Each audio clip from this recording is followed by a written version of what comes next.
कल क़यामत के दिन अल्लाह की बारगाह में अगर अल्लाह ताला ये फैसला सुना दे, मेरे बंदे जो तू नमाजें पढ़ के आया है, जो तू रोजे रख करके आया है, जो तू ज़कात दे करके आया है, जो तूने चंदा दिया है, जो तूने दान खैरात किया है, मेरे बंदे तेरी सारी नेकियां अब तेरे नाम-ए-आमाल में नहीं लिखी जाएंगी, उनको काउंट नहीं किया जाएगा, उनको शुमार नहीं किया जाएगा, तेरी नेकियां तेरे काम नहीं आएंगी। सोचो वो कितना बड़ा बदनसीब इंसान हो।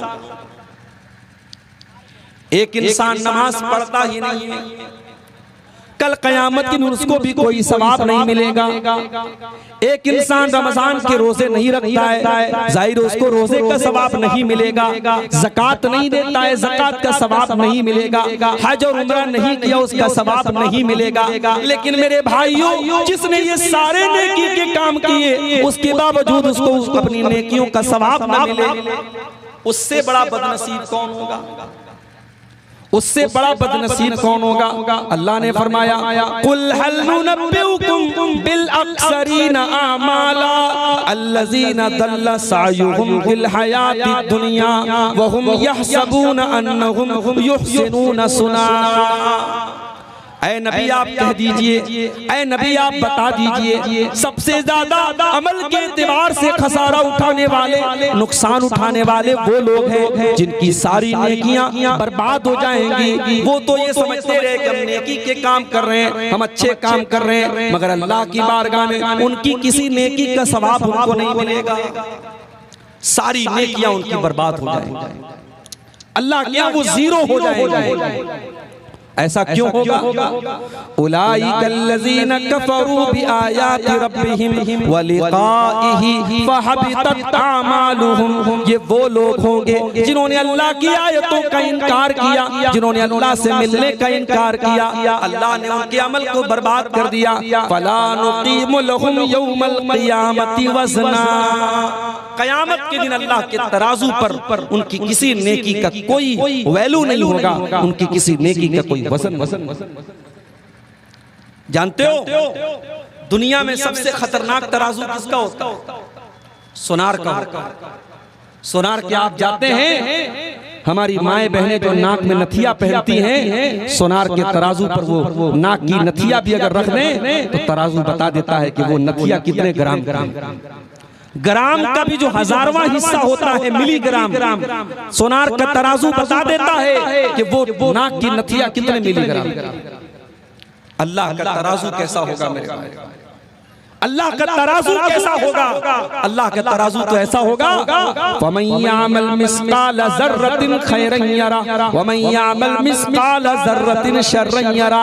तुमने दुनिया में जर्रा बराबर भी अगर कोई नेकी का काम किया होगा, तुमने जर्रा बराबर कोई गुनाह का काम किया होगा, अल्लाह के तराजू पर सब नजर आएगा, अल्लाह के मीज़ान पर सब नजर आएगा। न जर्रा बराबर नेकी छुप पाएगी, न जर्रा बराबर गुनाह छुप पाएगा। अल्लाह का तराजू ऐसा।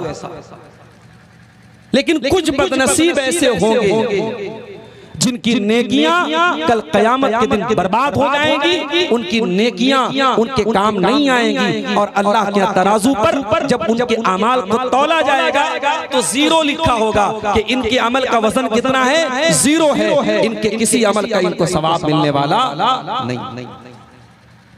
अब आज की मेरी तकरीर का जो टॉपिक है वो यही है कि वो कौन सी ऐसी चीजें हैं जो हमारे अमल को बर्बाद कर देती है, हमारे अमल को डिस्ट्रॉय कर देती है, हमारे अमल को नष्ट कर देती है, और क़यामत के दिन हमारी नेकियां हमारे काम नहीं आएंगी। वो कौन से ऐसे गुनाह हैं, वो कौन से ऐसे गलत काम हैं, वो कौन सी ऐसी बुराइयां हैं जो हमारी नेकियों को खा जाती है। बड़ा अहम टॉपिक है, मुझे मालूम है रात के 2 बज रहे हैं। आपको ये टाइम तकरीर सुनने सुनाने का नहीं है, ये आराम का वक्त है, ये सोने का वक्त है, मगर कुछ मजबूरी आपकी है, कुछ मजबूरी मेरी है, कुछ मजबूरी जलसे वालों की है। मुझे 2 बजे रात में बिठाया गया है। मैं चाहता हूँ जितने लोग पिंडाल के नीचे बैठे हैं, अगर आप गौर से आज की तकरीर सुन के जाएंगे, इंशाअल्लाह मैं गारंटी के साथ कहता हूँ। अब मैं ये तो नहीं कहता कि आप किससे कहानी लेके जाएंगे, आप कोई चुटकुला और लतीफा लेके जाएंगे। कुछ काम की बातें मैं आपको दूंगा। अगर आप गौर से पूरी तकरीर को सुनेंगे, चंद ऐसी बातें आपके सामने बयान करूंगा जो हमारी नेकियों को बर्बाद कर देती हैं। और अगर हमने गौर से तकरीर को सुन लिया और हमने इन चीजों से अपने आप को बचा लिया, तो इंशाअल्लाह हम दुनिया और आखिरत दोनों में कामयाब होंगे।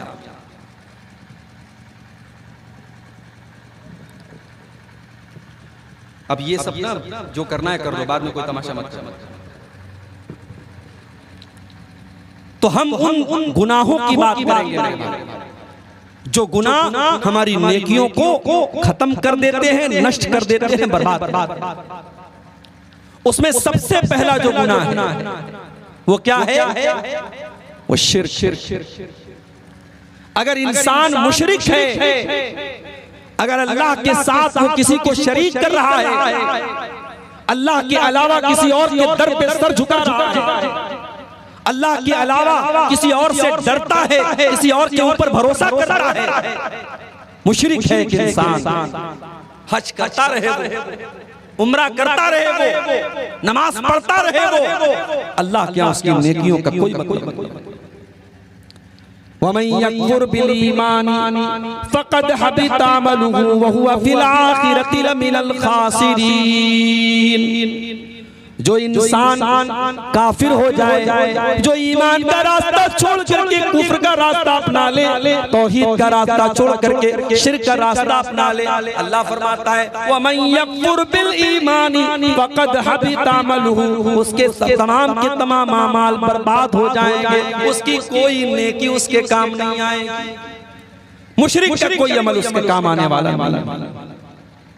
अल्लाह ताला ने सूरतुल अनआम के अंदर 18 नबियों का जिक्र किया, 18 पैगंबरों का जिक्र किया, और 18 नबियों का जिक्र करने के बाद अल्लाह ने फरमाया वलौ अशरकू लहबिता अन्हुम मा कानू यअमलून। हमारे 18 पैगंबर भी अगर शिर्क करते, अगर ये भी शिर्क करते, अगर ये अल्लाह के साथ किसी और को साझी बनाते, तो इनकी भी नेकियां बर्बाद हो जाती। हालांकि हम जानते हैं अल्लाह के नबियों ने कभी शिर्क नहीं किया और कर भी नहीं सकते, मगर अल्लाह ताला ने समझाने के लिए कि शिर्क कितनी खतरनाक चीज है, अल्लाह ने फरमाया अगर हमारे नबियों ने भी शिर्क किया होता तो उनकी नेकियां बर्बाद हो जाती। और आगे बढ़िए, कुरान का 24वां पारा खोलिए, सूरह ज़ुमर में अल्लाह फरमाता है वलक़द ऊहिया इलैका व इलल लज़ीना मिन क़ब्लिका लइन अशरकता लयहबतन्न अमलुका व लतकूनन्न मिनल ख़ासिरीन। ऐ नबी, ऐ मेरे प्यारे नबी, ऐ मेरे प्यारे हबीब, अगर आपने भी शिर्क कर दिया, हम ये नहीं देखेंगे कि आप हमारे नबी हैं, हमारे आखिरी नबी हैं, हमारे महबूब नबी हैं, हमारे प्यारे नबी हैं। ऐ नबी, अगर आपने भी शिर्क कर दिया, आपकी सारी नेकियां बर्बाद हो जाएंगी और आप भी अल्लाह ताला क्या खसारा उठाने वाले, नुकसान उठाने वालों में से हो जाएंगे। इतना खतरनाक गुनाह है शिर्क। और आज का मुसलमान इसको अपने नाक का मैल समझता है। कितने मुसलमान हैं बड़े आराम से, बड़े धड़ल्ले से शिर्क करते हैं। अल्लाह का शुक्र है आपका इलाका बहुत हद तक सेफ है शिर्क से। आप हमारे यूपी में चले जाएं, हर गली में, हर नगर में आपको कोई ना कोई शिर्क का अड्डा।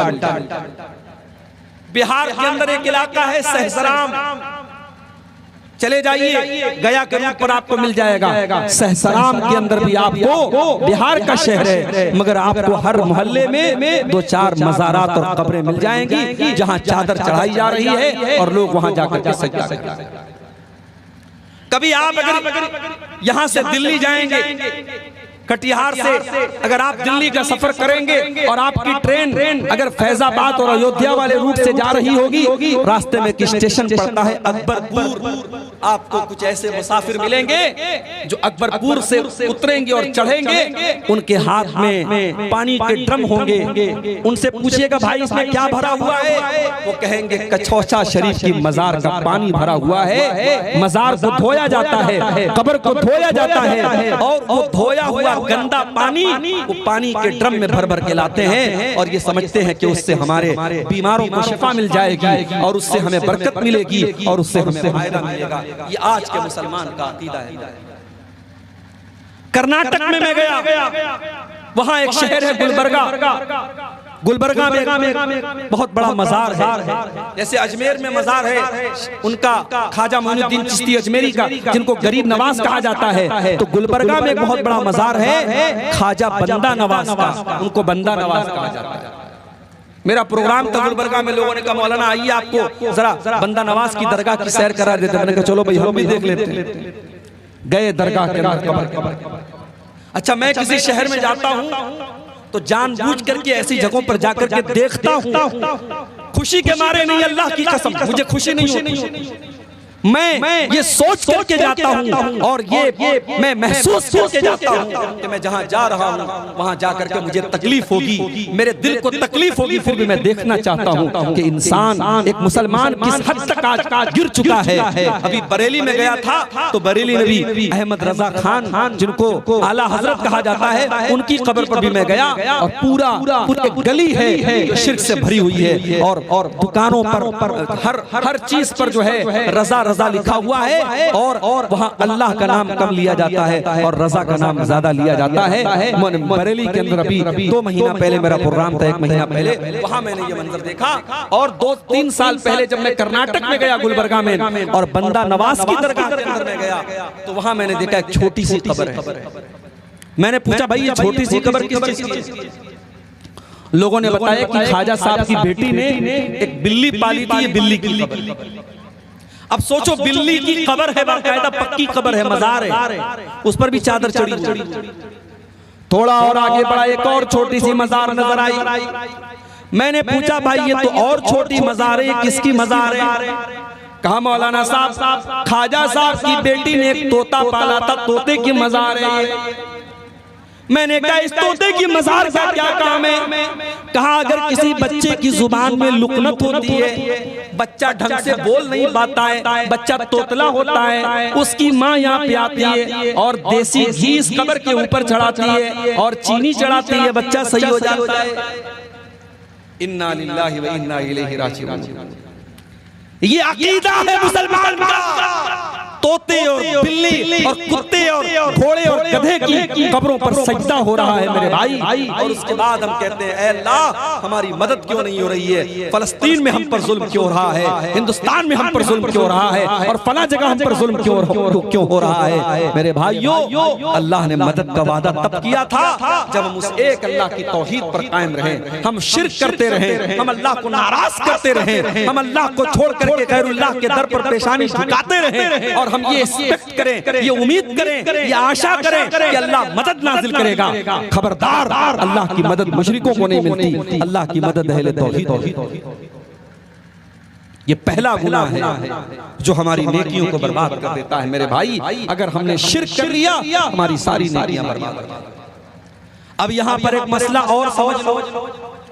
एक आदमी मुसलमान है, अब वो मुसलमान से काफिर हो गया। जैसे अभी बहुत सारी मुसलमान लड़कियां हो रही हैं, किसी गैर मुस्लिम लड़के से उनको प्यार हो गया, मोहब्बत हो गई। गैर मुस्लिम लड़के ने कहा कि तुम्हें मेरे साथ अपना मजहब छोड़ करके मेरा मजहब कबूल करना पड़ेगा।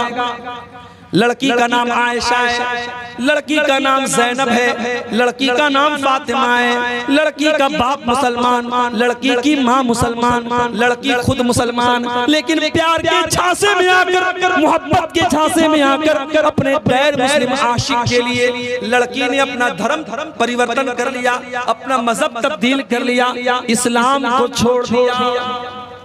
हो रहा है कि नहीं हो रहा है? बहुत बड़ी तादाद में हो रहा है। पूरे भारत में हो रहा है, आपके कटिहार और किशनगंज से लेकर के मुंबई जैसे शहरों तक। शायद आपकी नजर ना हो, सोशल मीडिया पर बहुत सारी चीजें आपको ये हो रहा है। मुसलमान लड़कियां मुर्तद हो रही हैं, अंजाम क्या होगा? कुरान का दूसरा पारा वमन यर्तदिद मिनकुम अन दीनिही फयमुत वहुवा काफिरुन फउलाइका हबितत अमालुहुम फिद दुनिया वल आखिरह वउलाइका अस्हाबुन नार हुम फीहा खालिदून। जो भी मुर्तद हो जाएगा, जो इस्लाम को छोड़ करके कोई और मजहब को कबूल कर लेगा, जो इस्लाम को छोड़ करके कोई और धर्म स्वीकार कर लेगा और उसी हालत में वो मर जाएगा, अल्लाह का ऐलान है वो दुनिया में भी खसारा उठाएगा और आखिरत में भी खसारा उठाएगा। वो हमेशा हमेशा जहन्नम में रहेगा। मुर्तद का ठिकाना जहन्नम है। इस्लाम को छोड़ करके कोई और मजहब कबूल करने वाला, इस्लाम के अंदर आने के बाद कोई और मजहब कबूल करने वाला, उसकी कोई नेकी अल्लाह ताला क्या काम नहीं देगी, वो बर्बाद हो जाएगा भाइयों। और आज अफसोस की बात है, हमारी कितनी मुसलमान बहनें हैं और कितने मुसलमान हमारे भाई हैं जो आज मुर्तद हो रहे हैं। और मुझे एक बात कहने दीजिए, बहुत बहुत बहुत बड़ा इलाका है सीमांचल का और बहुत बड़ी तादाद में आपकी बरादरी है यहाँ पे। अगर अपनी आने वाली नस्लों की ईमान की फिक्र आप करें, ये साल में हजारों जलसे आप करा रहे हैं, बहुत अच्छी बात है, जलसे होने चाहिए, तकरीरें होनी चाहिए, मगर तकरीर साल में एक बार होती है मेरे भाई। आपके बच्चों को दीन की तालीम कंटिन्यू मिलनी चाहिए।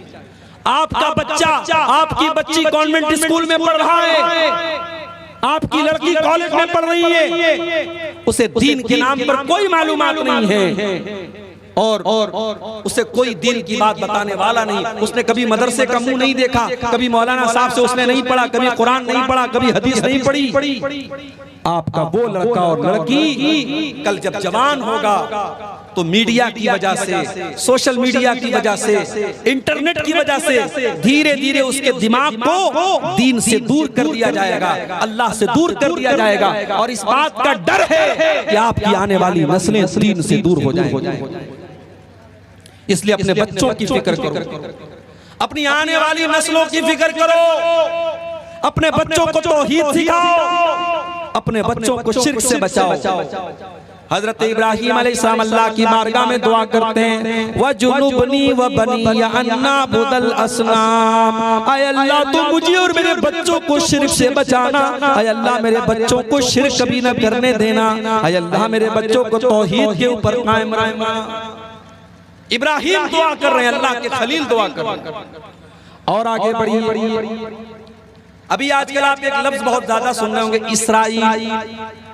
ये इसराइल किसका नाम? मैं उलमा से नहीं पूछता, अवाम से पूछता हूं।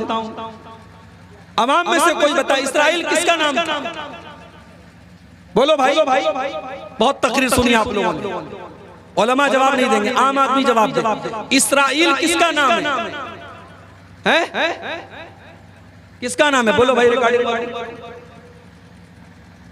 कोई बताए, इसराइल किसका नाम है? किसका नाम था? नहीं। और कोई बताए इसराइल किसका नाम था? क्या तकरीर सुनते हो भाई? इसराइल हजरत याकूब अलैहिस्सलाम का नाम था। हजरत याकूब अलैहिस्सलाम का नाम इसराइल था और उन्हीं के 12 बेटों से 12 कबीले बने थे जिनको बनी इसराइल कहा जाता है। और ये जो यहूदी हैं ये उसी नस्ल से चले आ रहे हैं, इसीलिए इन्होंने अपनी जो मुल्क बनाया उसका नाम अपने बाप के नाम पे, इसराइल के नाम पे रखा। तो इसराइल कोई खराब नाम नहीं है, ये तो नबी का नाम है, ये तो नबी का नाम है। ये अलग बात है कि इतने बड़े नबी के नाम पर इन्होंने अपने देश का नाम बनाया और जबरदस्ती फलस्तीनियों के मुल्क पर कब्जा करके बनाया और फिर धीरे धीरे उनके और भी इलाकों पर कब्जा करते चले गए। और आज जिनकी जमीन पर कब्जा किया और जिनके देश में इनको आज से 60 साल 70 साल पहले पनाह मिली, वही ये जुल्म सितम कर रहे हैं, फलस्तीनियों को मार रहे हैं। और आज आप देखें एक हॉस्पिटल पर इसराइल ने हमला किया है और हॉस्पिटल में 500 लोगों के मरने की खबर आ रही है, और जो लोग मरे हैं उनकी लाशें आप देखेंगे तो शायद आप अपने आंसुओं को रोक नहीं पाएंगे। भाइयों, अल्लाह हमारे भाइयों की मदद करे, बस हम ये दुआ कर सकते हैं। तो हजरत याकूब अलैहिस्सलाम का नाम इसराइल, उनके 12 बेटे थे और उन्हीं 12 बेटों में 2 बेटे अलग मां से थे और 10 बेटे अलग मां से थे। जो 2 बेटे अलग मां से थे, एक बेटे का नाम था यूसुफ और दूसरे बेटे का नाम था बिन्यामीन। अभी इसराइल का जो राष्ट्रपति है उसका नाम भी क्या है? नितिन बिन्यामीन। वो बिन्यामीन जो बोलते हैं ना, वही बिन्यामीन है। तो बिन्यामीन के नाम पर भी अपने बच्चों का नाम बोला। तो हजरत याकूब अलैहिस्सलाम का जब आखिरी टाइम आया, उनके मरने का टाइम आया, तो उन्होंने अपने 12 बच्चों को बुलाया। हमारे यहाँ जब किसी के मरने का टाइम आता है तो बच्चों को बुला करके वो क्या पूछता है? अपनी जमीन के बारे में बात करता है, अपनी जायदाद के बारे में बात करता है, अपने रुपये पैसे के बारे में बात करता है। लेकिन मेरे प्यारे साथियों, हजरत याकूब अलैहिस्सलाम का आखिरी टाइम में अपने 12 बेटों को उन्होंने बुलाया। कुरान कहता है, अम कुंतुम शुहदा इज़ हज़र याकूब अल मौत इज़ क़ाला लिबनीहि मा ताबुदून मिन बादी। हजरत याकूब अलैहिस्सलाम ने अपने 12 बेटों से सवाल किया, ऐ मेरे बच्चों बताओ तुम मेरे मरने के बाद किसकी इबादत करोगे? क़ालू नाबुदु इलाहका व इलाह आबाइका इब्राहीम व इस्माईल व इसहाक इलाहा वाहिदा व नहनु लहू मुस्लिमून। 12 बेटों ने जवाब दिया, ऐ अब्बा जान, हम आपके मरने के बाद उसी एक अल्लाह की इबादत करेंगे जिसकी इबादत आप करते हैं और जिसकी इबादत हमारे बाप दादा किया करते थे। हमारे यहाँ कोई बाप अगर पूछे अपने बच्चों से तो लोग मजाक उड़ाएंगे, यार ये कौन सा सवाल है कि मेरे बाद किसकी इबादत करो? मगर याकूब अलैहिस्सलाम अपने 12 बेटों से ये वसीयत करके जा रहे हैं, मेरे बाद किसकी इबादत करो? पता ये चला अपनी आने वाली नस्लों की तौहीद की हिफाजत करना, उनके अकीदे की हिफाजत करना, ये हमारी जिम्मेदारी है मेरे भाई। इसीलिए मैं कहता हूं कि इन मदरसों को हकीर मत समझो। ये मदरसे हैं तो तुम्हारा ईमान महफूज है, ये मदरसे हैं तो कुरान करीम की अल्लाह हिफाजत कर रहा है, ये मदरसे हैं तो तुम्हारी हदीसें महफूज हैं, ये मदरसे हैं तो तुम्हारा वजूद महफूज है। जिस दिन ये रहे सहे मदरसे भी खत्म हो गए, अल्लाह की कसम तुम्हें ईमान और इस्लाम बताने वाला। तो ये पहली चीज है मेरे भाइयों जो हमारी नेकियों को बर्बाद कर देती है। अगर कोई शिर्क करेगा तो उसकी सारी नेकियां बर्बाद। और आगे बढ़िए, नेकियों को बर्बाद कर देने वाली दूसरी चीज रियाकारी, दिखावा। एक इंसान अगर दिखावे के लिए नमाज पढ़ता है, दिखावे के लिए रोजा रखता है, दिखावे के लिए हज करता है, दिखावे के लिए दान खैरात करता है, कोई भी काम वो दिखावे के लिए करता है, उसकी वो नेकी अल्लाह ताला क्या बर्बाद कर दी जाए।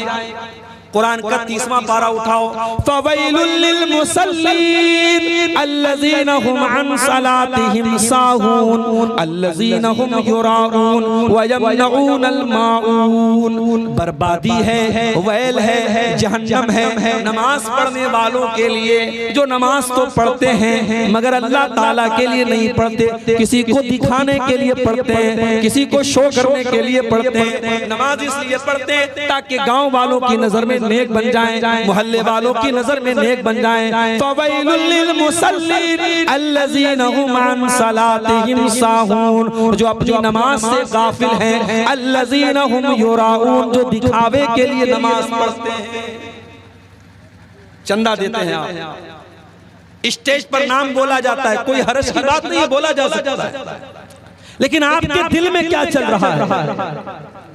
अगर आपके दिल में ये चल रहा है तो मौलवी साहब मेरे नाम का ऐलान करें, दुनिया को पता चल जाए मैंने 1 लाख चंदा दिया, अल्लाह को खुश करने के बजाय पब्लिक को खुश करने की अगर नीयत है तो कान खोल करके सुन लो, आपका दान, आपका चंदा, आपकी ज़कात, आपकी खैरात बर्बाद हो सकती।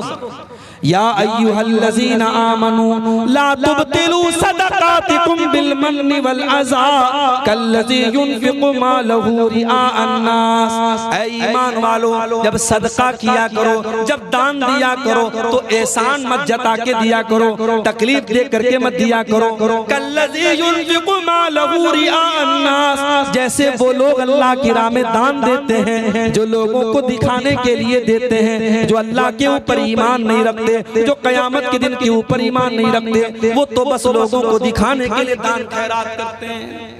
अगर आपकी दान खैरात लोगों को दिखाने के लिए है तो मेरे भाइयों, आपका पैसा अल्लाह ताला के काम नहीं आएगा, आपकी नेकियों के अकाउंट में वो नेकी नहीं लिखी जाएगी, वो बर्बाद हो जाएगी। और आगे बढ़िए, अल्लाह के नबी फरमाते हैं सल्लल्लाहु अलैहि वसल्लम, क़यामत के दिन सबसे पहले 3 लोगों का फैसला किया जाएगा। इन्ना अव्वलन नास युक़ज़ा यौमल क़ियामा, क़यामत के दिन सबसे पहले 3 लोगों का फैसला किया जाएगा। सबसे पहला इंसान जो दुनिया में अल्लाह की राह में शहीद हुआ था, जो जंग के मैदान में लड़ रहा था, जंग के मैदान में लड़ते लड़ते शहीद हुआ था, उसको अल्लाह ताला बुलाएगा, उससे अल्लाह पूछेगा, मैंने तुझको ताकतवर बनाया, मैंने तुझको बॉडी बिल्डर बनाया, मैंने तुझको लड़ने का हुनर सिखाया, तूने क्या किया? देखो, बॉडी इंसान के शरीर का मजबूत होना ये भी बहुत बड़ी नेमत है। ये जो हमारे नौजवान गुटखा खाते हैं, सिगरेट पीते हैं, बीड़ी पीते हैं, तो ये तो ऐसे ही अपने ऊपर जुल्म कर रहे हैं, अपनी बॉडी को कमजोर कर रहे हैं। इस वक्त बड़ी तेजी में अभी बनारस में हमारे एक दोस्त हैं, अभी उनका मैसेज आया, कह रहे थे 1 महीने में मौलाना कैंसर के 10 केस मैंने अपनी आंखों से देखे, अपनी जान पहचान के अपने रिश्तेदारों में मैंने 10 केस कैंसर के देखे हैं, और जिसमें कई केस ऐसे लोगों के हैं जो गुटखा खाते थे, जो सिगरेट पीते थे, जो पान खाते थे। मेरे नौजवान साथियों, अपने शरीर के ऊपर जुल्म मत करो, अपने जिस्म के ऊपर जुल्म मत करो। ये सिगरेट, ये बीड़ी, ये गुटखा, ये नशा तुम्हारी आखिरत भी बर्बाद कर रहा है, और अल्लाह की कसम तुम्हारी दुनिया को भी बर्बाद कर रहा है। इस नशे के जरिए आप अपने शरीर को बर्बाद। गौर कीजिए, अल्लाह की राह में शहीद हुआ था, अल्लाह कयामत के दिन बुलाएगा, अल्लाह पूछेगा, मैंने तुझे बॉडी बिल्डर बनाया था, तुझे ताकतवर बनाया था, तूने बॉडी का क्या किया, तूने शरीर का क्या किया?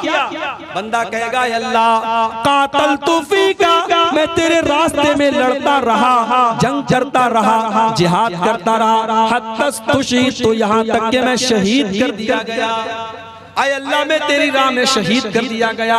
अल्लाह फरमाएगा, तू झूठ बोल रहा है, तू इसलिए लड़ रहा था ताकि दुनिया वाले ये कहें कि बड़ा बहादुर आदमी है, बड़ा वीर आदमी है, बड़ा जबरदस्त आदमी है, तू दुनिया को दिखाने के लिए लड़ रहा था। उसके बाद अल्लाह के नबी फरमाते हैं, उसको चेहरे के बल घसीट करके जहन्नम में डाल दिया जाएगा। गौर करो, रियाकारी का अंजाम कितना खतरनाक होता है मेरे भाई। अल्लाह की राह में लड़ने वाला और शहीद हो जाने वाला जहन्नम में फेंक दिया जाएगा, सिर्फ इसलिए क्योंकि उसकी नीयत गड़बड़ थी, उसकी नीयत में खोट था, वो लोगों को दिखाने के लिए। उसके बाद दूसरे नंबर पर एक आदमी आएगा, ये बहुत बड़ा आलिम था, बहुत बड़ा मुकर्रिर था, बहुत बड़ा कुरान का हाफिज था। अल्लाह पूछेगा, मैंने तुझे कुरान का आलिम बनाया, मैंने तुझे कुरान का टीचर बनाया, मैंने तुझको आलिम बनाया, तूने क्या किया? बंदा कहेगा, अल्लाह मैं तेरे किताब को पढ़ता रहा, मैंने कुरान को पढ़ा और पढ़ाया, मैं रात तो दिन कुरान को पढ़ता रहा। अल्लाह फरमाएगा, तू झूठ बोल रहा है, तू कुरान को इसलिए पढ़ता था ताकि दुनिया तुझे कारी कहे, तू अपने इल्म की शोहरत चाहता था, तू इसलिए कुरान पढ़ता था ताकि तू फेमस हो जाए, तू मशहूर हो जाए। अल्लाह, सोशल मीडिया का दौर है, शोहरत का फितना सबको घेरे हुए है मेरे भाइयों। अल्लाह हम सब की हिफाजत करे। अल्लाह के नबी कह रहे हैं वो आलिम जो दुनिया में शोहरत के लिए इल्म हासिल कर रहा था और शोहरत के लिए कुरान पढ़ रहा था, पढ़ा रहा था, उसको भी अल्लाह ताला घसीट करके जहन्नम। फिर तीसरा आदमी लाया जाएगा, ये बहुत बड़ा मालदार था, बहुत बड़ा मिलेनियर और बिलेनियर था, बहुत बड़ा पैसे वाला इंसान था। अल्लाह पूछेगा मेरे बंदे मैंने तुझको करोड़पति बनाया, अरबपति बनाया, खरबपति बनाया, तूने दौलत का क्या इस्तेमाल किया? बंदा कहेगा अल्लाह मैं दौलत को गरीबों में बांटता रहा, चंदा देता रहा, मदरसे में देता रहा, यतीमों को देता रहा, गरीबों को देता रहा। हाय अल्लाह जहाँ पर भी पता चला कि वहाँ पैसा देने से तू खुश होता है, वहाँ मैंने पैसा किया। अल्लाह फरमाएगा तू झूठ बोल रहा है, तूने पैसा इसलिए नहीं दिया ताकि अल्लाह राजी हो जाए, तूने पैसा इसलिए दिया ताकि दुनिया वाले कहे बड़ा दान करता है, बड़ा देने वाला है, बड़ा सखी है, बड़ा फैयाज है। तूने शोहरत के लिए दिया था। और उसके बाद अल्लाह के नबी फरमाते हैं उस इंसान को भी घसीट करके जहन्नम में डाल दिया जाए। मेरे भाइयों रियाकारी से बचो, कोई भी नेकी करो अल्लाह के लिए करो, रियाकारी के लिए मत करो। आज तो वो हालात हैं, गरीब को कंबल दिया जा रहा है तो पहले गरीब की इज्जत को फेसबुक पर बेचा जा रहा है, किसी औरत को राशन दिया जा रहा है, बेचारी शर्माती हुई लज्जाती हुई आती है, आंचल से अपना मुंह छुपा रही है और कैमरा पूरा फोकस किए हुए है, कैमरे में औरत का वीडियो बनाया जा रहा है और फिर उसके बाद उसको इंटरनेट पर चलाया जा रहा है। देखो मैं गरीब औरतों को राशन पहुंचाता हूं, मैं बेवा औरतों को राशन पहुंचाता हूं। नहीं मेरे भाई, किसी गरीब की इज्जत उतारे बगैर भी तो उसकी मदद हो सकती है, किसी गरीब की खुददारी को तकलीफ पहुंचाए बगैर भी तो उसकी मदद हो सकती है। कुरान का 29वां पारा, अल्लाह के नेक बंदे गरीबों को खाना खिलाते हैं, यतीमों को खाना खिलाते हैं, कैदियों को खाना खिलाते हैं। क्यों खिलाते हैं? इसलिए नहीं कि वीडियो बन रहा है, इसलिए नहीं कि फोटो खींचा जा रहा है। इन्नमा नुतइमुकुम लिवजहिल्लाह ला नुरीदु मिनकुम जज़ाअन वला शुकूरा इन्ना नखाफु मिर रब्बिना यौमन अबूसन कमतरीरा। कहते हैं मेरे भाई हम तो तुम्हें इसलिए खाना खिला रहे हैं ताकि अल्लाह हमसे राजी हो जाए, हमें तो कयामत के दिन का डर है, कयामत के दिन कोई किसी के काम ना आएगा, हमें तो कयामत के दिन का डर है, हमें तो अल्लाह का डर है, इसलिए हम तुमको खाना खिलाते हैं। आज दौर बदल गया, आज पहले के दौर में मुहावरा था, कहावत थी, नेकी कर दरिया में डाल, यानी नेकी करके भूल जाओ, कहां नेकी किया, नेकी कर दरिया में डाल, जब दरिया में डाल देंगे तो भूल जाएंगे। आज उल्टा मामला, नेकी कर यूट्यूब के ऊपर डाल, नेकी कर फेसबुक के ऊपर डाल, नेकी कर स्टेटस पर डाल, नेकी कर इंस्टाग्राम पे डाल, नेकी कर सोशल मीडिया पर डाल। अब तो नेकी का प्रचार जब हो तब तक इंसान के दिल को सुकून नहीं मिलता है।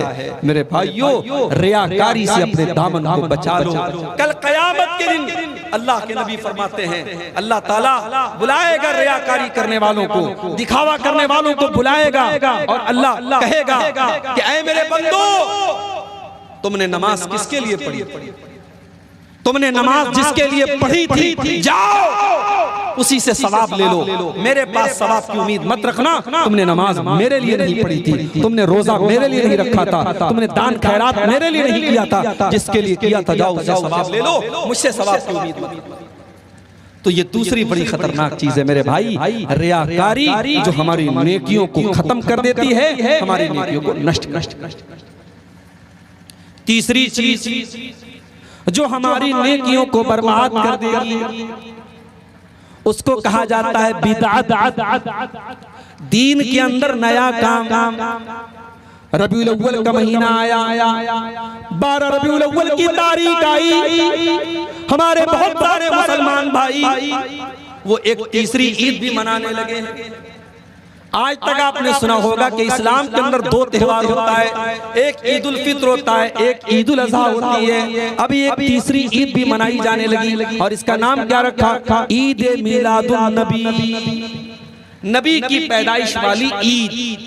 और एक शायर कहता है निसार तेरी चहल पहल पे हजारों ईदे रबीउल अव्वल, सिवाय इब्लीस के जहां में सभी तो खुशियां मना रहे हैं। तो इसके जवाब में मैंने क्या कहा था, ये बिदअतों की चहल पहल है, ये दीन अहमद नहीं है यारो।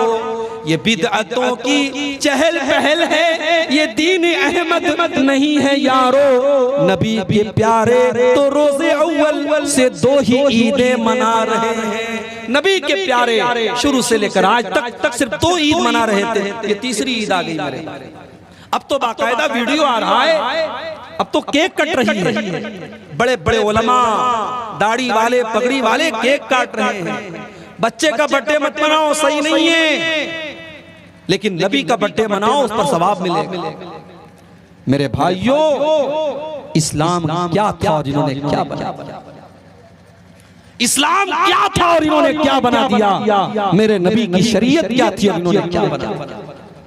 याद रखो मेरे भाई, अल्लाह ने अपने दीन को मुकम्मल कर दिया है। अल्लाह का दीन मुकम्मल है और अल्लाह ने 1400 साल पहले ये ऐलान कर दिया है, अल यौमा अकमलतु लकुम दीनकुम व अतममतु अलैकुम निअमती व रदीतु लकुमुल इस्लाम दीना।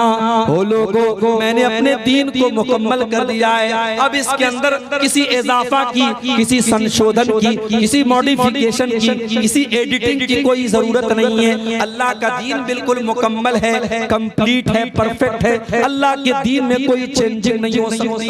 अल्लाह का दीन 1400 साल पहले मुकम्मल हो चुका है मेरे भाइयों।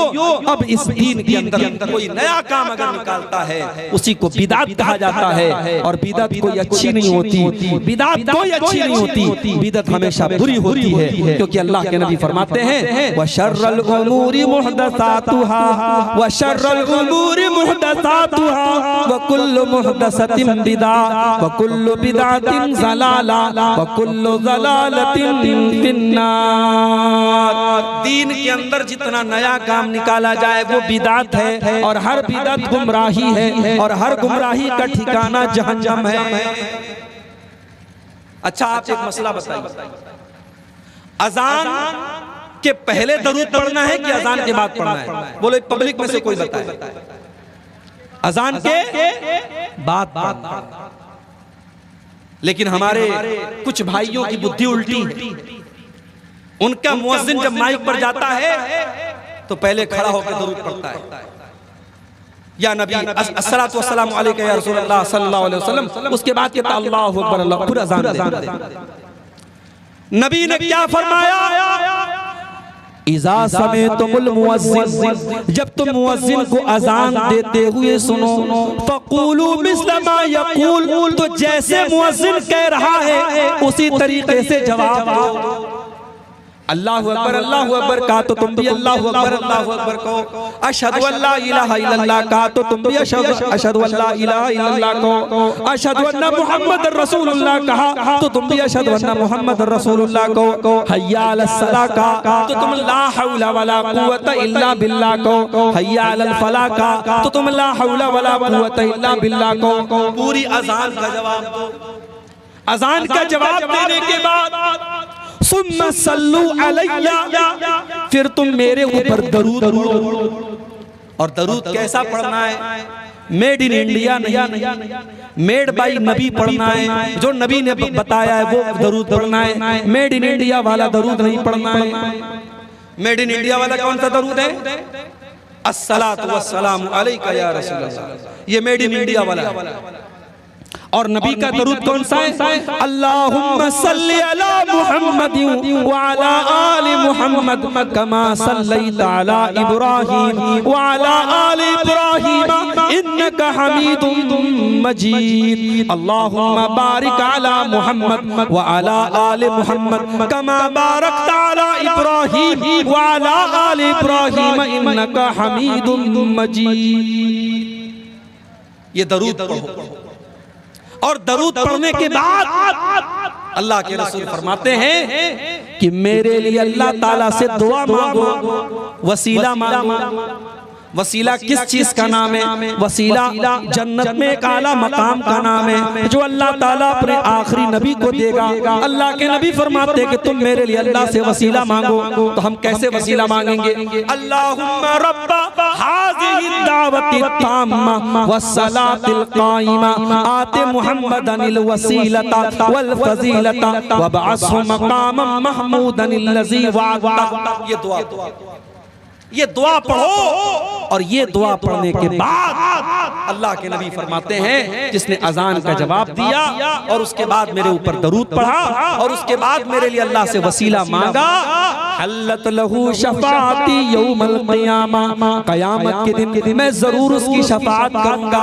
उसके लिए क़यामत के दिन मेरी शफाअत वाजिब होगी। मगर बिदअत का मामला क्या है? बिदअत करने वाले इसका उल्टा कर देते हैं और आप जाके देख लीजिए अजान के पहले दरूद पढ़ते। मुझे नहीं पता आपके यहाँ क्या माहौल है। हमारे यहाँ कुछ लोगों ने ये माहौल बना दिया है, मैयत को कब्र में दफनाने के बाद वही कब्र पे खड़े होकर के अजान देने लगते हैं, अल्लाहु अकबर अल्लाहु अकबर अशहदु अल्ला इलाहा इल्लल्लाह, पूरी अजान देने लगते हैं। पूछा गया भाई अभी तो तुमने मुर्दे को दफनाया है, ये मुर्दे को दफना करके तुम अजान क्यों दे रहे हो? तो जवाब देते हैं कि भाई साहब जिसको हमने मुर्दे को दफनाया है अभी कब्र में उसको दफना करके हम फारिग हुए हैं, उससे कब्र में सवालों जवाब किया जा रहा है। हम इसलिए अजान दे रहे हैं ताकि शैतान भाग जाए और शैतान उसको बहकाने ना पाए, इसलिए हम कब्र के पास खड़े होकर अजान देते हैं। मैंने कहा भाई बात बिल्कुल सही है, अजान देने से शैतान भाग जाता है, बिल्कुल सही बात है, मगर कब्र के अंदर शैतान नहीं पहुंच सकता। शैतान कब्र के अंदर नहीं पहुंच सकता और अगर पहुंच भी जाए तो उसको भगाने के लिए अजान देने का सबूत हमें नहीं मिलता है। तो बिदअत करने वाला ऐसे ही लॉजिक लगा लगा करके दीन के अंदर नए नए काम निकालता है। और याद रखो मेरे भाई, बिदअती का कोई अमल क़यामत के दिन उसके काम आने वाला नहीं है। मैं एक मिसाल देता हूँ, ये नोटबंदी किस सन में हुई थी? नोटबंदी किस सन में? भाई 2008 में, 19 में ना, 16 में,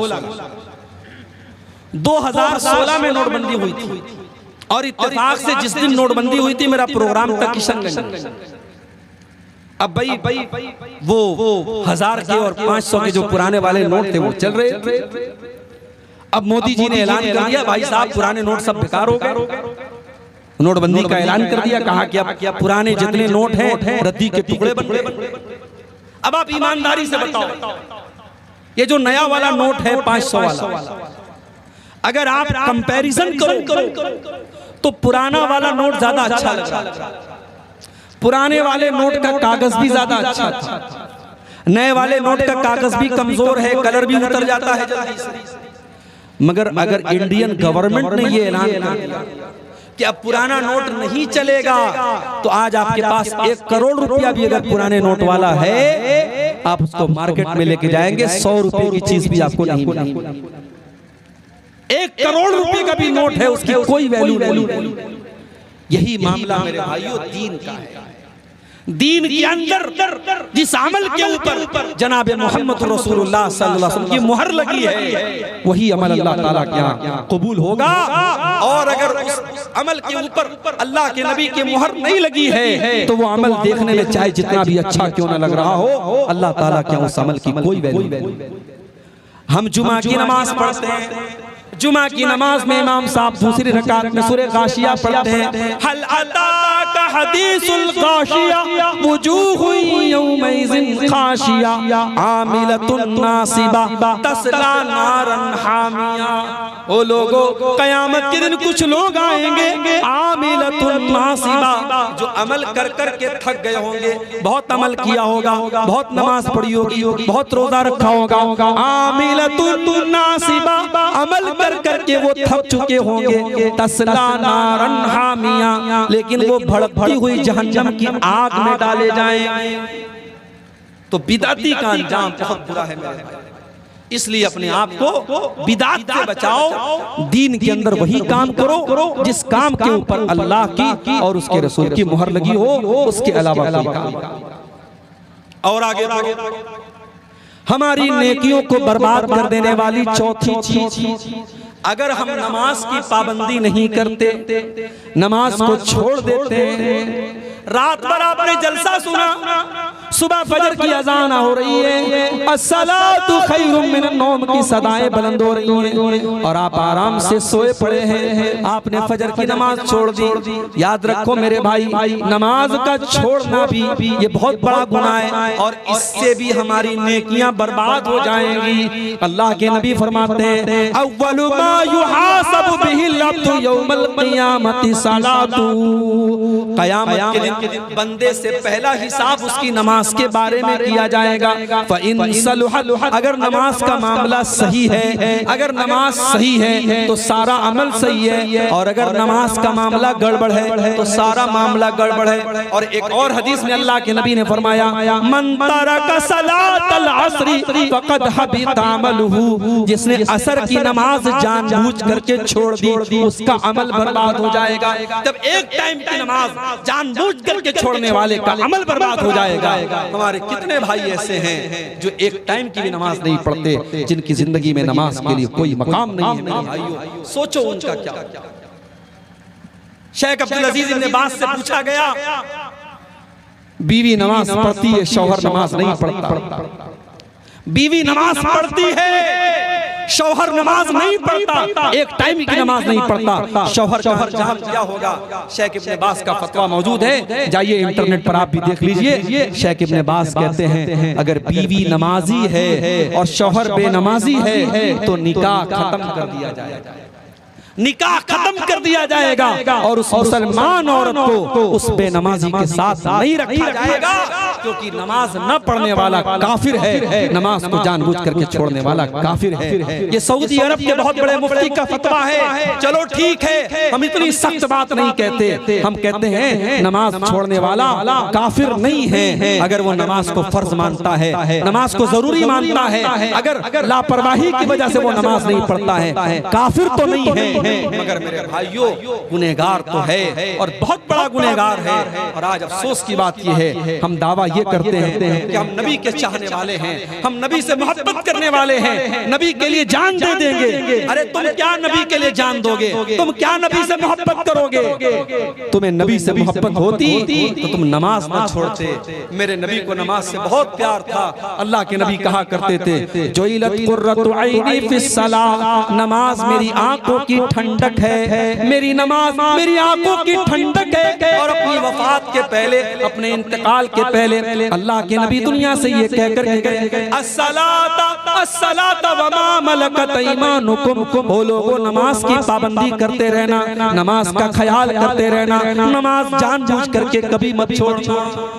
तो नमाज छोड़ने वाला भी बहुत बड़ा गुनहगार है और वो अपनी नेकियों को खतरे में डाल रहा है। इस बात का डर है कि उसकी नेकियां बर्बाद हो। और आगे 11 चीजें मैं बयान करके बात खत्म कर दूंगा। अभी 4 चीजें।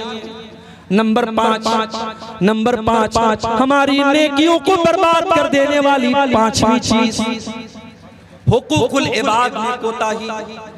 अगर आपने किसी का हक मारा होगा, किसी की जमीन पर नाजायज कब्जा किया होगा, किसी का माल नाजायज तरीके से हड़प लिया होगा, अल्लाह के नबी फरमाते हैं कि मेरी उम्मत में सबसे गरीब आदमी, सबसे फकीर आदमी, सबसे मुफलिस आदमी वो होगा जो क़यामत के दिन नमाज लेकर के आएगा, रोजा लेकर के आएगा, ज़कात लेकर के आएगा, हज लेकर के आएगा, बहुत सारी नेकियां लेकर के आएगा। वयाती कद शतम हाज़ा व क़ज़फ़ हाज़ा वो अकल माला हाज़ा, लेकिन किसी को गाली दी होगी, किसी का हक मारा होगा, किसी का माल हड़पा होगा, किसी की जमीन पर कब्जा किया होगा, उसकी सारी नेकियां उसके उन तमाम हकदारों को दे दी जाएगी जिनका उसने हक मारा था।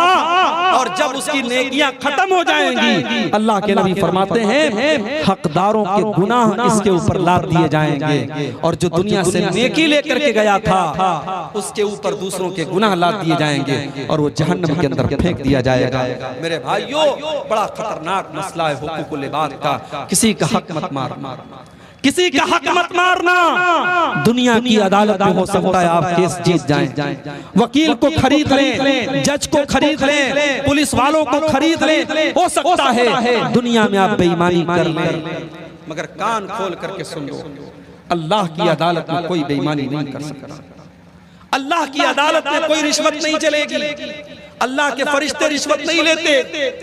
अल्लाह के नबी फरमाते हैं मन कानत इंदहु मज़लमतुन लिअखी, अगर अपने भाई पर जुल्म किया है तो दुनिया में उससे छुटकारा पालो, वरना आखिरत की करेंसी रुपया पैसा नहीं होगी, आखिरत की करेंसी तुम्हारी नेकियां और तुम्हारे गुनाह होंगे। अगर तुमने दुनिया वालों का हक मारा होगा, तुम्हारी नेकियां उनको दे दी जाएंगी और उनके गुनाह तुम्हारे ऊपर लाद दिए जाएंगे। इसलिए मेरे भाइयों, हुकूकुल इबाद के मामले में बहुत होशियार।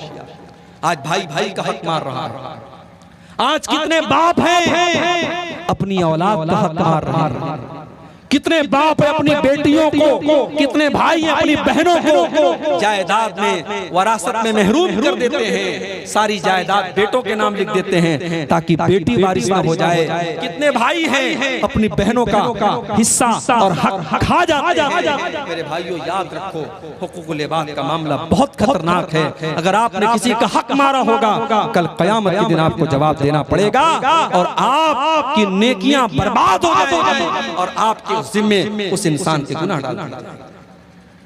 5 चीजें हो गई। नंबर 6, शराब पीना, ये भी बहुत बड़ा गुनाह है।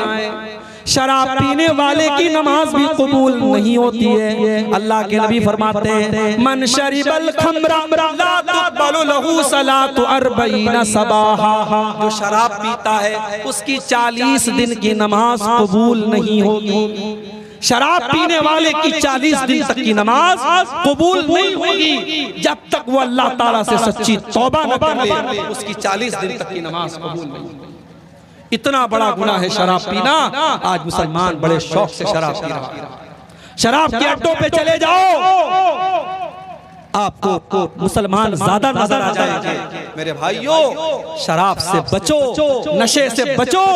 ये नशा आपकी नमाजों के लिए, आपकी इबादत के लिए बहुत घातक है। शराबी की 40 दिन तक की नमाज को बोलनी। और जब इंसान शराब पीता है, जब नशे की हालत में होता है, वो अपनी माँ को माँ नहीं समझता, अपनी बहन को बहन नहीं समझता। वो अपनी माँ के साथ क्या कर दे, बहन के साथ क्या कर दे, कोई गारंटी नहीं है। इसीलिए हजरत उस्मान गनी कहते हैं कि अल खम्रु उम्मुल खबाइस, शराब तमाम गंदगियों की जड़ है, तमाम बुराइयों की माँ है। इसलिए शराब। तो ये छठी चीज है कि हम शराब। 7वीं चीज, हमारी नेकियों को नष्ट कर देने वाली, हमारी नेकियों को बर्बाद कर देने वाली, हमारी नेकियों को खत्म कर देने वाली 7वीं चीज, बीवी का शौहर का हक अदा न करना। शादी हो गई, अब बीवी शौहर का हक अदा नहीं कर रही है, उसका अंजाम क्या होगा? आइए मैं हदीस आपको सुना देता हूं। अल्लाह के नबी फरमाते हैं सलासतुन ला यक़बलुल्लाहु सलातहुम, 3 लोग ऐसे हैं जिनकी नमाज अल्लाह ताला कबूल नहीं करता है। उनकी नमाज उनके सर के ऊपर नहीं जाती है, अल्लाह ताला के उनकी नमाज नहीं जाती है, उनकी नमाज नीचे ही रह जाती है, आसमान पर नहीं जाती है। 3 ऐसे बदनसीब लोग हैं। नंबर 1, रजुलुन अम्मल कौम व हुम लहू कारिहून, एक वो इंसान जो नमाज पढ़ा रहा है जबकि लोग उसको इमाम बनाना नहीं चाहते, लोग उसकी इमामत को पसंद नहीं करते, जबरदस्ती इमाम बना। बहुत सारी जगहों पर ऐसा लोग नापसंद करते हैं उसकी किसी हरकत की वजह से, लेकिन वो जबरदस्ती 5 टाइम की नमाज पढ़ा रहा है, जबरदस्ती इमाम बना हुआ है। अल्लाह के नबी फरमाते हैं जो जबरदस्ती लोगों का इमाम बन जाए, क़यामत के दिन उसकी नमाज अल्लाह के कबूल नहीं। नंबर 2, वरजुलुन सल्ला अला जनाज़तिन वलम युमर, जो किसी की जनाजे की नमाज पढ़ा दे जबकि उससे कहा नहीं गया था, किसी और से कहा गया था, ये जबरदस्ती आगे बढ़कर के जनाजा पढ़ा रहा है। जनाजे की नमाज बगैर इजाजत पढ़ाने वाला, उसके लिए भी अल्लाह के नबी फरमाते हैं उसकी नमाज अल्लाह ताला के कबूल नहीं। और नंबर 3, वम्रातुन दआहा ज़ौजुहा, और वो औरत जिसका शौहर उसको बिस्तर पर बुला रहा है, जिसका शौहर अपना हक अदा करने के लिए उसको बुला रहा है, फ़अबत, और वो इनकार कर रही है। ये बहुत बड़ी बात है। बीवी का हक है कि वो शौहर की बात माने और शौहर का हक है कि वो बीवी का हक अदा करे। अगर बीवी शौहर का हक अदा नहीं करती है, नमाज पढ़ती रहे, रोजा रखती रहे, हज करती रहे, अल्लाह ताला के यहाँ वो जन्नती नहीं बन सकती जब तक वो शौहर का हक अदा करे। इसीलिए जब एक औरत अल्लाह के नबी के पास आती है, अल्लाह के नबी पूछते हैं अज़ाती ज़ौजिन अंती, क्या तुम शादीशुदा हो? हाँ अल्लाह के नबी मैं शादीशुदा हूँ। आपने फरमाया कि तुम अपने शौहर के साथ कैसा सलूक करती हो? कहती है अल्लाह के नबी मैं अपने शौहर के साथ बहुत अच्छा सलूक करती हूँ, मैं खुश रखती हूँ उसको। आपने फरमाया कान खोल करके सुन लो, इन्नमा हुआ जन्नतुकी व नारुकी, तुम्हारा शौहर तुम्हारी जन्नत है और तुम्हारा शौहर तुम्हारी जहन्नम भी है। तुम उसे खुश रखो, उसकी खिदमत करोगी, उसकी इताअत करोगी तो जन्नत में जाओगी, और शौहर का हक अदा नहीं करोगी, शौहर को नाराज करोगी, शौहर की फरमाबरदारी नहीं करोगी तो वही शौहर तुम्हारे लिए जहन्नम बन जाएगा। आज बहुत सारी औरतें जलसे में जाती हैं, तकरीर सुनती हैं रात दिन, मगर शौहर से ढंग से बात नहीं करती हैं, शौहर से सीधे मुंह बात नहीं करती है। मेरी माँ और बहनों, आपकी नमाज, आपकी दीनदारी बेकार है अगर आपका शौहर आपसे खुश नहीं है, अगर आप अपने शौहर को खुश नहीं रखती हैं और उसका हक अदा नहीं करती। और आगे बढ़िए, नंबर 7, सातवीं चीज जो हमारी नेकियों को बर्बाद कर देने वाली है, औरत का खुशबू लगा करके घर के बाहर निकलना। अल्लाह के नबी फरमाते हैं ला यक़बलुल्लाहु सलातम रातिन ततय्यबु लिहाज़ल मस्जिद, जो औरत मस्जिद में खुशबू लगा करके आती है, बड़े गौर से सुनना मेरे भाइयों, मेरी माँ बहनों, अगर पिंडाल के अंदर आप मेरी बातों को सुन रही हैं तो आप भी गौर से सुनना। जो औरत मस्जिद में नमाज पढ़ने के लिए आ रही है, अल्लाह के नबी उसके बारे में फरमा रहे हैं, जो औरत खुशबू लगा करके आती है मस्जिद में नमाज पढ़ने के लिए, उसकी नमाज अल्लाह ताला कबूल नहीं करेगा। हत्ता तरजिया फतगतसिला गस्लहा लिल जनाबा, जब तक कि वो घर जा करके गुस्ल न कर ले। कौन सा गुस्ल? जो गुस्ले जनाबत होता है, जब औरत नापाक हो जाती है, नापाक होने के बाद जो वो गुस्ल करती है, सर से पैर तक नहाती है, जब तक वो गुस्ल नहीं कर लेगी खुशबू लगाने वाली औरत, तब तक उसकी नमाज अल्लाह ताला कबूल नहीं करेगा। जब नमाज के लिए आने वाली औरत खुशबू नहीं लगा तो जलसे के लिए आने वाली औरत खुशबू कैसे लगा? अकीका और शादी की दावत में जाने वाली औरत दुनिया भर के परफ्यूम और खुशबू लगा करके क्यों जा रही है? अगर नमाज के लिए आना हराम है मेरे भाइयों, तो जलसे में भी खुशबू लगा करके आना हराम है। मुझे अफसोस होता है आपके इलाके में, मुझे लोगों ने बताया कि कहीं पर जलसा हुआ था, बहुत बड़ा जलसा हुआ था, लाखों का खर्च हुआ था, मगर जलसे में मानुस छिलोना, मानुस छिलोना आदमी नहीं थे। मैंने पूछा क्यों नहीं थे? बोले औरतें नहीं आई, औरतों का इंतजाम नहीं था तो मर्द हजरात नहीं आए। पता ये लगा कि जलसे में मर्दों की और नौजवानों की बड़ी तादाद इसलिए आ रही है क्योंकि औरतों का जमघट होता है। जवान लड़कियां हैं, खूबसूरत कपड़े पहन करके, सज करके, सवर करके, ज्वेलरी वगैरह पहन करके और मेकअप करके आ रही हैं, और दुकानें लगी हैं, सड़कों पर नौजवान लड़के भी टहल रहे हैं, लड़कियां भी टहल रही हैं। मेरे भाइयों, ये मंजर बड़ा नामुनासिब है, ये चीज बड़ी नामुनासिब है। अल्लाह के नबी फरमा रहे हैं जो औरत नमाज के लिए आ रही है खुशबू लगाकर, उसकी नमाज अल्लाह ताला कबूल नहीं करेगा।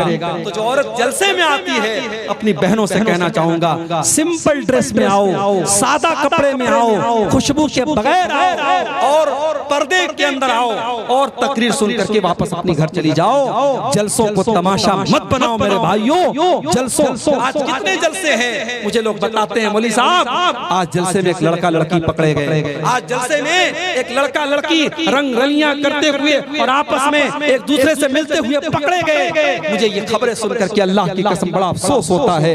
ये जलसा है मेरे भाई, ये दीन का प्रोग्राम है और आज आपके सीमांचल में इन जलसों की क्या शक्ल बना दी गई। हमें इस पर भी गौर करना चाहिए, हमें अपने जलसों की भी इस्लाह करनी चाहिए। हम अपने घर की औरतों को अगर जलसे में लाते हैं तो सख्ती करके लाएं। देखो जलसे में जाना है मगर सिंपल तरीके से जाना है। अपनी जवान लड़कियों को आप ताकीद कर दें, देखो हमें सादा तरीके से जाना है, सज करके समर करके मेकअप करके खुशबू लगा करके नहीं जाना है। जब मस्जिद में नमाज पढ़ने के लिए जाना हराम है तो जलसे में भी सज समर करके आना किसी औरत के लिए जायज नहीं है। और आगे तो खुशबू लगा करके जो औरत आती है उसका मामला भी आपने सुन लिया। इसी तरीके से मेरे भाइयों नेकियों को बर्बाद कर देने वाली एक और चीज, और वो चीज ये है कि इंसान अकेले में तन्हाई में जहां कोई देखने वाला ना वहां वो गुनाह करे, वो नाजायज काम करे, वो हराम काम करे। अकेले और तन्हाई में किए जाने वाले गुनाह भी इंसान की नेकियों को बर्बाद कर देते हैं। और मैं जो हदीस सुनाने जा रहा हूं आप उस हदीस को बड़े गौर से सुनिएगा।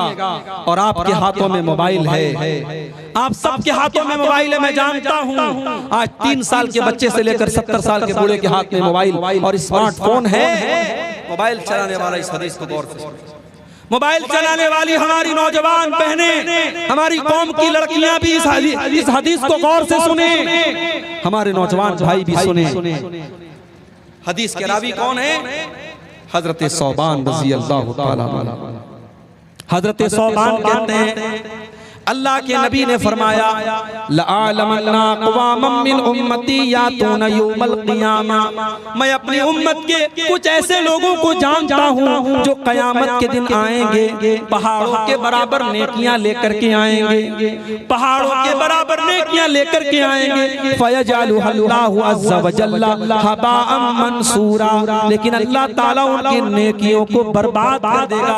उनकी नेकियों को अल्लाह ताला की कोई गिनती नहीं होगी। सहाबा ने पूछा आय अल्लाह के नबी वो कौन से बदनसीब लोग होंगे जो पहाड़ों के बराबर नेकियां लेकर के आएंगे मगर उनकी नेकियां बर्बाद हो जाएंगी। आपने फरमाया ओ लोगो वो तुम्हारे भाई होंगे, वो तुम्हारे ही जैसे लोग होंगे, बस एक बात की कमी होगी, वो नमाज भी पढ़ेंगे, वो रातों को इबादत भी करेंगे, वलाकिन्नहुम इज़ा खलू बिमहारिमिल्लाहि इंतहकुहा, बस एक बात की कमी होगी, बस एक बात की कमी होगी, जब वो अकेले में होंगे, जब वो तन्हाई में होंगे, वो अपने माँ बाप वो हराम काम करेंगे, वो नाजायज काम करेंगे, वो अल्लाह को नाराज करने वाले काम करेंगे, वो पब्लिक के सामने तो नहीं करेंगे, वो माँ बाप के सामने तो नहीं करेंगे, लेकिन जब बंद कमरा होगा, बेडरूम में अकेले सो रहे हैं और हाथ में मोबाइल की स्क्रीन है, अब मोबाइल के ऊपर वो क्या देख रहे हैं ये वो जानते हैं, मोबाइल जानता है और अल्लाह जानता है। वलाकिन्नहुम इज़ा खलू बिमहारिमिल्लाहि इंतहकुहा, उनकी तन्हाई गुनाहों से भरी हुई। कितने उलमा हैं, कितने कुरान के हाफिज हैं, कितने हाजी हैं, कितने 70 साल के बूढ़े हैं जो आज मोबाइल पर गंदी चीजें देख रहे हैं। मेरे भाई आज मोबाइल ने हमारी नेकियों को डिस्ट्रॉय कर दिया, हमारी नेकियों को बर्बाद कर दिया। और एक बात कान खोल करके सुनो, हो सकता है हम मोबाइल से सारा डाटा क्लियर कर, हो सकता है हमारे ये चैनल वाले, हमें एक भाई ने बताया कि आपने थोड़ी सी सख्ती की है तो कुछ चैनल वालों ने अपने चैनल का नाम बदल दिया है ताकि आप पकड़ ना सके, गंदे थंबनेल तो नहीं हटे, नाम बदल दिया गया। आज हो सकता है ये 420 करके हम दुनिया वालों की नजरों में सुर्खरू हो सकता है हम अपने क्रोम के ब्राउजर की हिस्ट्री डिलीट कर दें, हो सकता है व्हाट्सएप की चैटिंग डिलीट कर दें, हो सकता है हम फेसबुक के मैसेंजर की चैटिंग डिलीट कर दें, मगर किरामन कातिबीन अल्लाह के फरिश्ते जो रिकॉर्ड कर रहे हैं मेरे भाई, उस रिकॉर्डिंग को आप कहां से हटाएं। व इन्ना अलैकुम लहाफिज़ीन किरामन कातिबीन यालमून मा तफ़अलून, याक्तबून, हमारे किरामन कातिबीन, हमारे फरिश्ते तुम्हारी एक एक एक्टिविटी को रिकॉर्ड कर रहे हैं, एक एक हरकत को नोट कर रहे हैं। फरिश्तों का लिखा कैसे मिटाओगे मेरे भाई? फरिश्ते तो एक एक हरकत को लिखो। इसलिए खबरदार हो जाओ और अपनी तन्हाई को गुनाहों से बचा लो। तन्हाई में किए जाने वाले गुनाह हमारी नेकियों को खा जाएंगे। इसी तरीके से एक और चीज है जो हमारी नेकियों को बर्बाद कर देती है, और वो क्या है? रिश्तेदार से रिश्ता काटना। रिश्तेदार से रिश्ता काटने वाले की नेकियां भी बर्बाद हो जाएंगी। अल्लाह के नबी फरमाते हैं, ला यदखुलुल जन्नत कातिउ रहमिन, रिश्ता काटने वाला जन्नत में नहीं जाएगा। भाई भाई से रिश्ता काट के बैठा है, चाचा भतीजे से रिश्ता काट के बैठा है, भाई बहन से रिश्ता काट के बैठा है, बाप बेटे से रिश्ता काट के बैठा है। कान खोल करके सुन लो मेरे भाई, रिश्ता काटने वाला जन्नत में नहीं जाएगा। इसलिए अगर आपने किसी से रिश्ता काटा है तो जाओ सुलह कर लो, सफाई कर लो, माफी मांग लो। इससे पहले कि माफी मांगने का टाइम खत्म हो जाए मेरे भाइयों, जाकर के माफी मांगो। और आपको एक बात बताऊं, अल्लाह के नबी फरमाते हैं, सही मुस्लिम की रिवायत, हर सोमवार के दिन और हर जुमेरात के दिन, हर मंडे को और हर थर्सडे को, हर सोमवार और हर बृहस्पतिवार, गुरुवार, हफ्ते के 2 दिन जन्नत के दरवाजे खोल दिए जाते हैं। अल्लाह के नबी फरमा रहे, सोमवार के दिन, जुमेरात के दिन जन्नत के दरवाजे खोल दिए जाते हैं और हर उस इंसान की बख्शिश कर दी जाती है, हर उस इंसान को माफ कर दिया जाता है जो अल्लाह के साथ शिरक न करता हो। जो शिरक न करता हो उसको माफ कर दिया जाता है, सिवाय 2 लोगों, सिवाय 2 लोगों के। अगर आपके गांव में ऐसे कोई 2 लोग हो तो सुन ले, वो अल्लाह के नबी ने फरमाया 2 लोगों की बख्शिश नहीं होती। कौन? जिनके दरमियान आपस में कीना कपट, जिनके दरमियान आपस में दुश्मनी हो, कीना हो, उनकी बख्शिश नहीं होती है। न सोमवार के दिन होती है, न जुमेरात के दिन होती है। अल्लाह फरिश्तों से कहता है, अनज़िरू हाज़ैनि हत्ता यस्तलिहा, अनज़िरू हाज़ैनि हत्ता यस्तलिहा, ऐ मेरे फरिश्तों इनके ऊपर नजर अगर ये सुलह कर लें, अगर ये मेल मिलाप कर लें, तब तो इनको जन्नत में डालना है, तब तो इनकी बख्शिश करना है। और अगर ये आपस में झगड़ा रखेंगे, अगर आपस में ये लड़ते रहेंगे, तो फिर इनकी बख्शिश नहीं होगी। मेरे भाइयों, आपस में कीनों को खत्म कर दो, दुश्मनियों को खत्म कर दो। जरूरी नहीं है कि जब आप सही हो तभी खत्म कर लें, जब आप गलत हो तभी खत्म कर दें। नहीं, आप सही है, सामने वाला गलत है, आपको पता है वो गलत है, मगर झगड़ा खत्म करने के लिए अगर आप केस को खत्म कर दें, झगड़े को खत्म कर दें और मामले को खत्म कर दें, अल्लाह के नबी फरमाते हैं, मैं गारंटी लेता हूँ जन्नत के बीचों बीच एक मकान की उस इंसान के लिए जो हक पर रहने के बाद भी झगड़ा छोड़ दे। तो मेरे भाइयों, ये चंद चीजें थी जो मैंने आपके सामने बयान किया। ये वो गुनाह हैं कि अगर हम इनसे बचेंगे तो इंशाअल्लाह हमारी नेकियां सेफ रहेंगी, और अगर हम इन गुनाहों से नहीं बचे तो हमारी नेकियां डिस्ट्रॉय हो जाएंगी, हमारी नेकियां बर्बाद हो जाएंगी। ये चंद सवालात आए हैं, इनको देख लेते हैं। एक सवाल आया है कि एक ही गुनाह बार बार कर रहे हैं, गुनाह के बाद शर्मिंदा होते हैं, लेकिन फिर भी वो गुनाह हो जाते हैं, उसका सॉल्यूशन क्या, उसका तरीका क्या है? देखिए, गुनाह अगर आप कर रहे हैं और आपको ये एहसास है कि आप गुनाह कर रहे हैं, बहुत गौर से सुनिएगा, अगर गुनाह के बाद ये एहसास है कि हम गुनाह कर रहे हैं, ये एहसास भी बहुत बड़ी नेमत है मेरे भाई, ये एहसास भी बहुत बड़ी नेमत है। अगर गुनाह के बाद इंसान को शर्मिंदगी हो रही है कि मैं गुनाह कर रहा हूं, ये बहुत बड़ी, इसका मतलब कि इंसान अभी सही रास्ते पर है, अभी ट्रैक पर है, अभी वापस आ सकता है।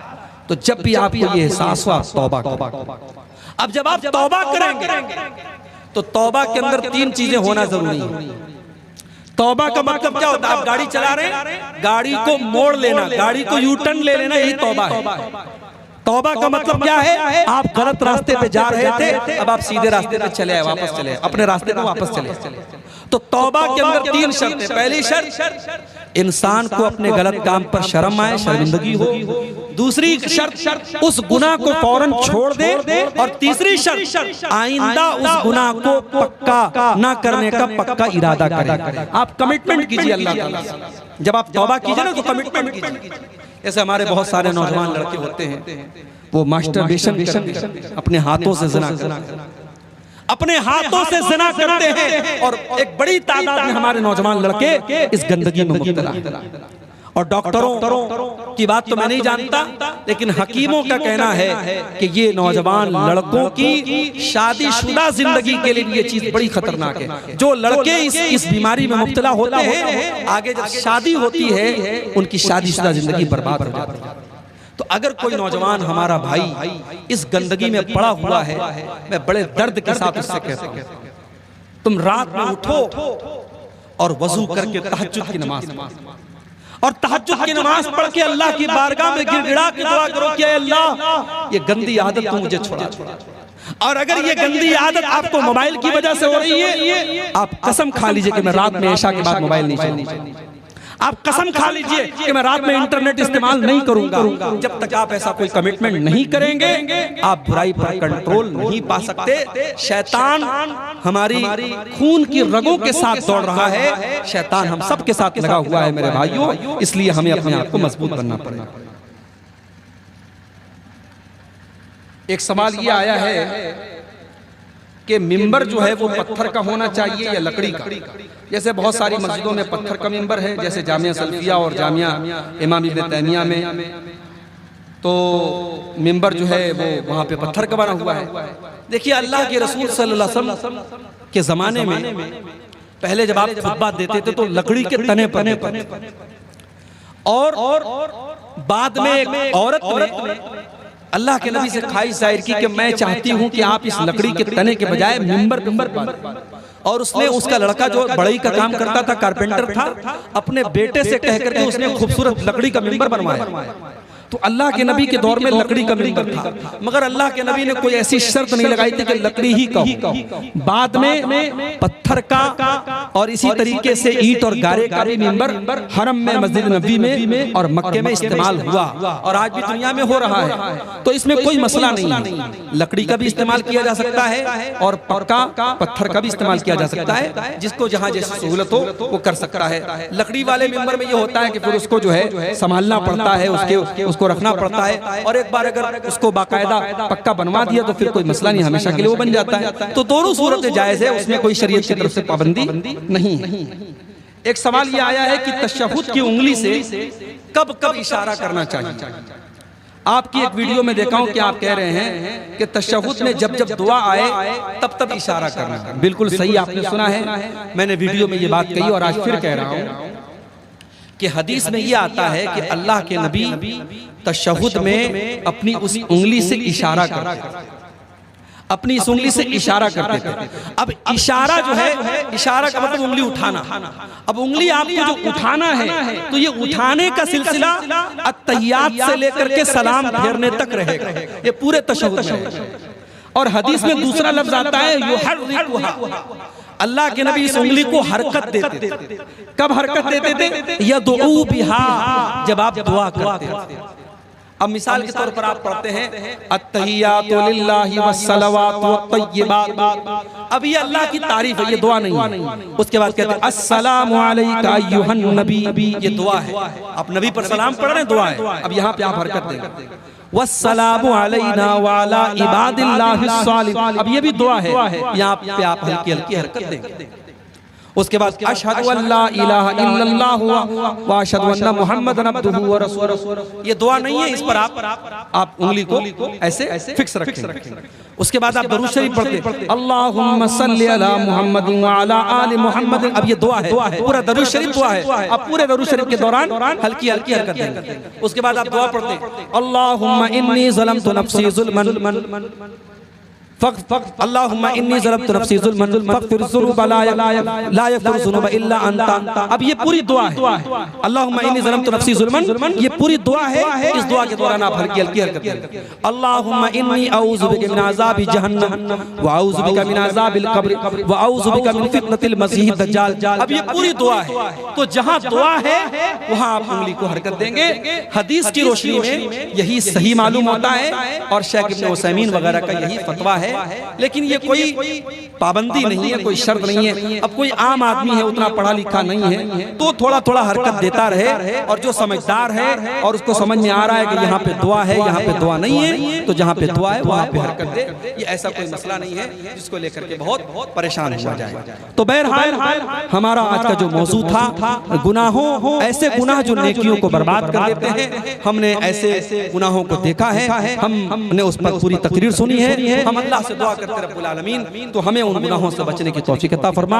आज के इस प्रोग्राम जिन भाइयों ने मेहनत की, कोशिश की, और जिस इदारे के लिए आज का ये प्रोग्राम मुनक्किद हुआ, अल्लाह इस इदारे को तरक्की अता फरमाए। अल्लाह इस इदारे से पढ़ने वाले बच्चों को दीन का हाफिज और आलिम बनाए। रब्बुल आलमीन हमारे जमा होने को कबूल